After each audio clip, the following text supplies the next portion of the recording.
Welcome, dear listener, to a journey through the realms of imagination and intrigue. Consider to subscribe and join. More enchanting tales are on the horizon. For our cherished followers, a special gift. 10 lucky subscribers will receive a copy of my short stories book in special binding before it's published to the world. My mother gave birth to me at a tender age. I never knew my father. My mother was tight-lipped about him. His existence was more of a phantom than a reality. His image was absent from our lives, with not a single photo to offer a hint of the man he might have been. Perhaps it was because of our rootlessness, our constant shuffling between different corners of New York City, that my mother lacked any solid friendships. The only exception to her isolation was the elderly woman in our apartment building, a bond perhaps fostered by their shared interest in plants, or maybe because of the woman's inherent kindness. They were as close as two friends could be. The elderly woman entrusted my mother with the keys to her apartment. Her own children lived far away in Boston, and when she traveled to visit them, my mother dutifully took care of her collection of plants. The old woman's most prized possession was an ancient Japanese bonsai tree, the mere sight of which was always a source of awe and fascination for me. One scorching summer day, as we strolled outside our apartment building, the old woman suddenly clutched at her chest, staggering towards a nearby bench. My mother immediately dialed ambulance. I watched on, my mind a whirl of fear and confusion. The old woman's life slipped away before the ambulance even arrived. In the midst of the ensuing chaos, my mother gave me the keys to the old woman's apartment, her voice barely a whisper. "Noah, go and fetch the bonsai tree." Chained with fear, I did not know what to think or do. I absent-mindedly took the key and ran towards the building to get the tree. The old woman's apartment was a time capsule, echoing with a lifetime of memories. Its musty air was filled with the sweet scent of dried lavender and fresh soil. The wooden floors, worn and weathered, creaked under my feet. The room was dimly lit by the twilight filtering through the lace curtains, casting a spectral light on the antique furniture. Against the far wall was an old walnut bookcase filled with dusty old books. The centerpiece of the room was a large bay window that framed an impressive collection of indoor plants. Nestled among them was the old tree, a swaying, swirling Japanese cedar with well-kept needles and branches.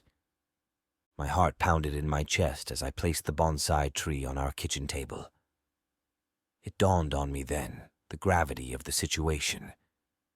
I had stolen this precious tree from a woman who had died in front of my eyes moments earlier. The guilt washed over me like a tidal wave, threatening to drag me under. Before I could gather my thoughts, the door burst open. I nearly jumped out of my skin, but it was only my mother, her face etched with a mix of relief and concern. That night, sleep eluded me. The strange events of the day replayed in my dreams, twisting into a nightmarish maze of guilt and fear. At the center of the maze, the stolen bonsai tree sat, a silent accuser. As I reached out to touch it, the old woman materialized beside me, her spectral figure pointing an accusatory finger at me as she shrieked, "Thief!" I awoke drenched in cold sweat, my heart pounding in my chest. A primal fear prickled at the base of my neck, the sensation of being watched. My eyes scanned the room, and from the corner of my eye, I thought I saw a flicker of movement. Hiding beneath the safety of my blanket, I tried to calm my racing heart. My mind, I told myself, was playing tricks on me. When I finally found the courage to peek from beneath the covers, my eyes darted to the corner of my room. To my horror, the shadow was still there. I looked up, and I saw a strange black shadow. It wasn't tall at all. It was rather slim, and it was about my height. It stood motionless before it started to vibrate when I laid my eyes on it. With fear, I realized my body was no longer listening to me. I got up from the bed, and the only thing I could do was to witness as my body walked slowly towards the shadow. I opened the door to go into the living room. There it was, a shadow right next to the bonsai tree. I came to my senses and started to scream. Within a second, my mother appeared in the living room. My mother hugged me and said that I had a bad dream because of the recent situation. She told me that we could sleep together in her bed that night. I couldn't remember the last time we did that, probably when I was very little. All of a sudden, I felt like a little boy. I hugged my mom to feel her warmth, and I was the happiest I had ever been in a long time. Exactly 7 days had passed since that dream, and I was not even sure if the shadow was real or not anymore. But I again woke up in a cold sweat, and I saw the black shadow in the corner of the room. Again, it led me towards the bonsai tree. And just as I stood there, the roots of the tree came up from the soil and began working against my throat, trying to choke me. I screamed. My mom came out and looked at me. I told her what happened. She didn't take me to her room that night. I knew that something had to change, and I was prepared for the third night of the spectral visitor. For a few nights after the second incident, I tried not to sleep at all. I tried to sleep everywhere else I could, at school, at the park, everywhere but home. I was afraid. It was working so-so because the first 2 nights I could pull that off. By night 3, it was already harder. By the 4th night, I was grumpy and aggressive. And it was that night that the shadow appeared right in front of me, and I got scared. I walked back a few steps with hands waving in the air, and by accident I hit the tree and knocked it over. The tree fell to the floor, making a tremendous crashing noise of pottery and dry earth being scattered around. The light flicked on in my mother's bedroom, and in a moment she was standing in the doorframe, looking at me at the place where the bonsai tree used to stand on the floor. "Noah, what the hell did you do?" she said angrily. "This is ridiculous. You are not a little boy anymore. Come on." "Mom, it wasn't me, I swear. It was the shadow." I pointed at the spot where a minute ago the shadow appeared, scaring the living hell out of me. "What is that?" She pointed to the floor, near what he thought were some small rocks. There were a bunch of them, so I was curious, and I picked one up. As soon as I picked it up, I immediately dropped it. It was a human finger. There was no mistake about it. I screamed. My mother, apparently scared that I got scared, screamed also. I thought there was no way that it was a human finger. So I got on the floor to get a closer look, and there it was. It looked bad, like it was still decomposing. I saw bones, nails, and everything. It was disgusting to look at, and I threw up. "Noah, what are you—" I pointed at the floor. She bent down to take a better look. I watched her, and she had realized what they were yet.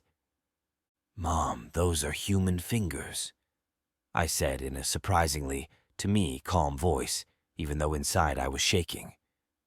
She looked at me, and she became pale. "No, no," she said. "There is no way. This is just—" But her words were lost because she could not come up with what it was. "No, no, no, this can't be." My mom got a garbage bag. We threw the bonsai tree inside with all the broken pottery. We agreed to throw out the tree and never talk about what happened to anyone, the fact that we stole the bonsai tree and the fingers we found in the soil. She carefully put the fingers inside of a separate bag and closed it. "I will bury these at the cemetery tomorrow." I was surprised. I thought she would throw them out along with the tree and trash. My mother was never a religious woman, but I supported her decision to do that. It sounded right. That night I was afraid to go to sleep alone. Apparently, my mother was afraid to go to bed by herself, as well as the small bag with the fingers was laying on our living room floor. So that night, again, we slept together in her bed. The following night I got into bed with anticipation. I was ready for a good sleep without any shadows. I slipped beneath the crisp, cool sheets of my bed, the faint scent of laundered linen filling my nostrils. A hushed silence blanketed the room, broken only by the occasional distant bark of a stray dog or ambulance rushing outside of the windows. A night without shadows, I thought to myself, hoping that the removal of the cursed tree and its grotesque fingers would banish the unsettling nightmares that had been plaguing my life. My heart raced as the memory of the human fingers stashed in the pottery pot resurfaced. The image was vivid, the fingers grotesquely real, their pallid complexion in stark contrast to the earthy terracotta. "Hold on," I told myself. We were so scared that no one asked how the hell those human fingers got into the old lady's pottery. A shiver ran down my spine as I wondered how they had ended up there, and my mind began to spin wild theories. Just as I was about to close my eyes, there was a knock at the door, a sound that made my heart leap in my chest.